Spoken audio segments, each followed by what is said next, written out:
और क्या कुछ होगा ईडी दफ्तर में, ये बताने के लिए हमारे साथ हमारे सहयोगी अभिषेक उपाध्याय इस वक्त जुड़ गए। अभिषेक, एक पूरा पॉलिटिकल ड्रामा दिख रहा है उनके घर से, जिस तरह से वो निकली है और बड़ी संख्या में कार्यकर्ता दिखाई दे रहे हैं। एक आरोप में नाम आया है, रामचंद्रन पिल्लई नाम के शख्स ने उनका नाम लिया। अब पूछताछ होनी है। कैसे ये पूरा जो स्टेज किया गया ड्रामा उसको देख रहे हैं और क्या कुछ पूछा जाएगा, क्या कुछ बातें हो सकती हैं, वहां पर आमना सामना भी हो सकता है?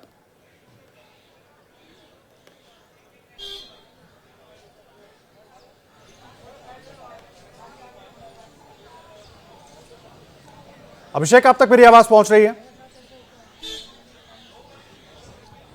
जी बिल्कुल, देखिए मुझे थोड़ा सा बीच में नेटवर्क की डिस्टर्बेंस था, लेकिन आवाज अब आपकी क्लियर है। सबसे अहम बात इसमें यही है, आपने जो नाम लिया है अरुण रामचंद्र पिल्लई का, वो बहुत ही महत्वपूर्ण नाम है और साथ में दो और नाम है। बुची बाबू का नाम है, जो ऑडिटर हुआ करता था, उसका नाम है, और जो उसने बयान दिया है ईडी के सामने, या अरुण रामचंद्र पिल्लई ने जो बयान दिया है वो बयान, और साथ में ईडी के पास हमारी जानकारी है कि पूरी की पूरी ट्रेल है। ट्रेल सिर्फ मनी ट्रेल नहीं बल्कि कम्युनिकेशन की ट्रेल है। किस तारीख को कहां से फोन गया, किसने फोन किया और उस फोन को बाद में क्या किया गया, डिस्ट्रॉय किया गया, और जो साथ में जो व्हाट्सएप कॉल की गई है, जो व्हाट्सएप मैसेज किए गए, उसकी भी पूरी ट्रेल है।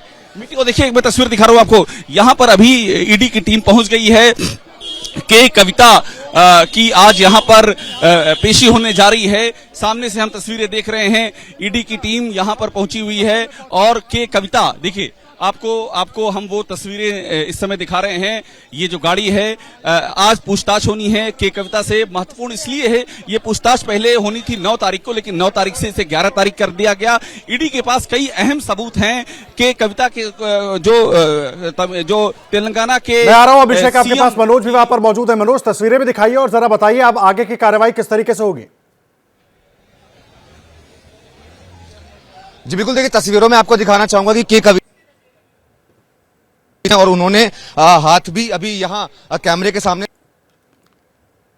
आज के लिए बुलाया। तस्वीरें हम आपको दिखा रहे हैं कि कविता की गाड़ी पहुंच चुकी है ईडी दफ्तर में। अब से कुछ देर के पहले वो वहां से रवाना हुई थी और नेटवर्क की समस्या की वजह से अभी हमारे सहयोगी मनोज वर्मा की आवाज हम तक ठीक तरीके से नहीं पहुंच पा रही है, लेकिन वो तस्वीरें मैं आपको दिखा रहा था। और एक बार फिर से मनोज वर्मा का रुख करेंगे। मनोज, पहुंच गई है कि कविता ईडी के दफ्तर, आगे की पूरी कार्रवाई किस तरीके से बढ़ेगी, पूछताछ कितनी देर में शुरू हो जाएगी, ये जरा तमाम जानकारियां दर्शकों के साथ साझा करें। जी बिल्कुल, देखिए आपको बताना चाहूंगा कि अभी लीगल प्रोसेस होगा कि कविता यहां पर अब पहुंची हैं तो वो अपनी रजिस्टर में एंट्री करेंगी, और क्योंकि 11 बजे का समय दिया गया था उनको, अब 11:04 हो चुके हैं, वो यहां पर पहुंच चुके हैं। और जब वो यहां पर पहुंची हैं तब उन्होंने मीडिया के कैमरों के तरीके से दिखाया और बड़े ही कॉन्फिडेंट। अभिषेक का रुख कर लेते हैं। अभिषेक भी वहीं से मौजूद है, हमारे सहयोगी अभिषेक उपाध्याय। अभिषेक, बड़ा सवाल यह है कि अब जो सवाल उनके सामने रखे जाएंगे और कल एक जिस तरह का प्रोजेक्शन करने की, एक विजुअल ऑप्टिक्स उन्होंने पेश करने की कोशिश की अपने धरने के जरिए, उसके बाद पूछताछ आगे बढ़नी है। अपने आप को यह बताने की कोशिश है कि हमें फंसाया जा रहा है, लगातार सबकी तरफ से यही कहा जा रहा है, लेकिन ईडी के पास कुछ तो पुख्ता है जिस पर पूछताछ के लिए बुलाया गया है। देखिए, दो बातें बहुत ही अहम है। पहली बात तो ये कि जो साउथ का कार्टेल है, यानी कि साउथ ग्रुप जिसे कि कहा जा रहा है, जिसमें कि के कविता शामिल हैं, वाईएसआरसीपी के एमपी शामिल हैं, उनका बेटा राघव रेड्डी शामिल है, और साथ में जिस हम बात कर रहे हैं, बुची बाबू की बात कर रहे हैं, के कविता का ऑडिटर अरुण रामचंद्र पिल्लई, ये जो लोग शामिल हैं, इनके साथ में इनसे अलग अलग पूछताछ की गई है। राघव रेड्डी हिरासत में है, बुची बाबू को अभी जमानत दी गई है, उससे भी ईडी ने पूछताछ की है। तो ये अरुण रामचंद्र पिल्लई से पूरी पूछताछ हुई है, तो उससे जो जानकारी सामने आई है के कविता को उससे कन्फ्रंट कराया जाएगा, क्योंकि ईडी के पास देखिए बहुत हमारी जानकारी है कि बहुत ही एग्जैक्ट जानकारी है। मीटिंग्स कहां हुई है, किन होटल में हुई है, उनमें कौन कौन मौजूद रहा है, किस तरह से किकबैक दिया गया है। सबसे अहम बात यह है जो किकबैक दिया गया, यानी कि ये जो शराब के कारोबारी हैं, खासतौर पर L1 लाइसेंस जिनको मिला है, उनके पास से जो पैसा आया है, ईडी के मुताबिक जो सूत्र बता रहे हैं, पार्टी फंड में जो पैसा आया है, उसमें इनके रोल को लेकर के बहुत कुछ ईडी के पास है, और साथ में उन सबूतों की फेहरिस्त भी है जिनको ईडी के मुताबिक डिस्ट्रॉय किया गया है। तो के कविता से इन सब का चीजों का आमना सामना कराया जाएगा, और जो वो जवाब देती हैं उस जवाब का ईडी के पास अभी तक जो सामग्री है उससे मिलान किया जाएगा। देखिए, इस पूरे मामले में के कविता का रोल बहुत ही अहम किरदार की तरह उभर करके सामने आई है, क्योंकि जो जानकारी अरुण रामचंद्र पुल्लई और बुची बाबू ने दी है,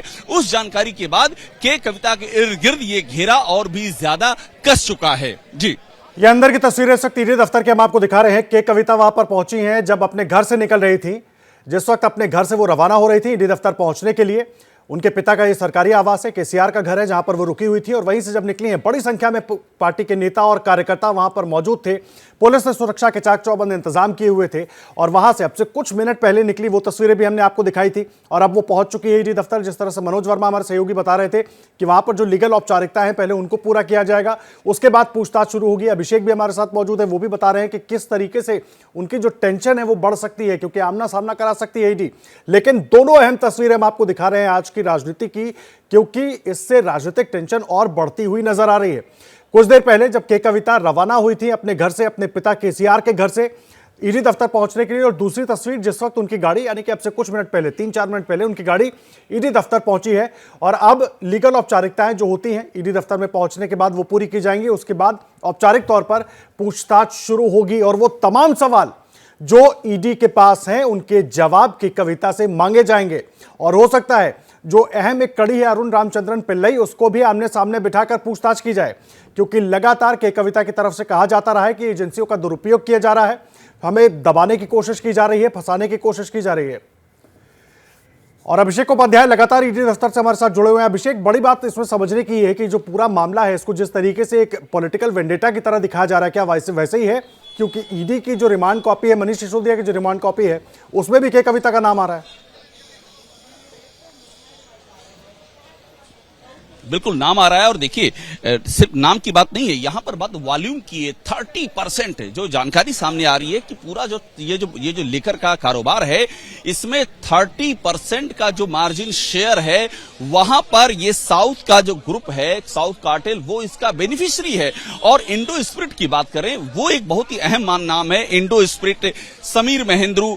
ये जो पूछताछ हुई है उससे भी कई सारी कड़ियां निकल करके सामने आई हैं। और एक बात और सामने आई है कि किस तरह से जो ये सब जानकारी हम आपको जो दे रहे हैं, ये ईडी के सूत्रों के हवाले से दे रहे हैं। अभी ये छानबीन चल रही है, अभी किसी बात को हम ये नहीं कह सकते कि वो अदालत में साबित हो गया है, लेकिन अभी तक की जो डिटेल्स हैं वो ये कहती है कि के कविता ने एज ए फ्रंट की तरह से कई सारे लोगों को बीच में इस्तेमाल किया है। और एक बहुत ही महत्वपूर्ण नाम विजय नायर का है। देखिए, विजय नायर को जब आप इस पूरे मामले में रखते हैं, जो कम्युनिकेशन इंचार्ज थे आम आदमी पार्टी के, तो इस पूरे मामले की जो कड़ी है वो ईडी के मुताबिक खुलना शुरू हो जाती है। विजय नायर इस समय हिरासत में हैं, गिरफ्तार हो चुके हैं, उनसे कई राउंड की पूछताछ हो चुकी है। तो विजय नायर ने उन मीटिंग्स की जानकारी दी है, जो मीटिंग्स इन राजनीतिक दलों के साथ के प्रतिनिधियों के बीच में और शराब कारोबारियों के बीच में हुई हैं।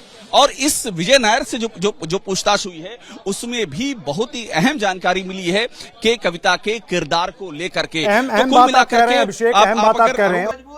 क्या मजबूरी है मेरी, बताइए।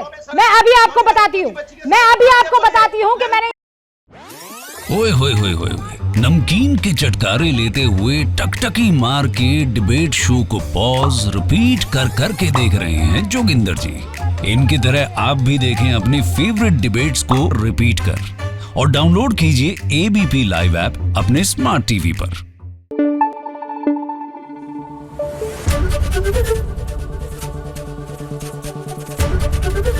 एबीपी न्यूज आपको रखे आगे।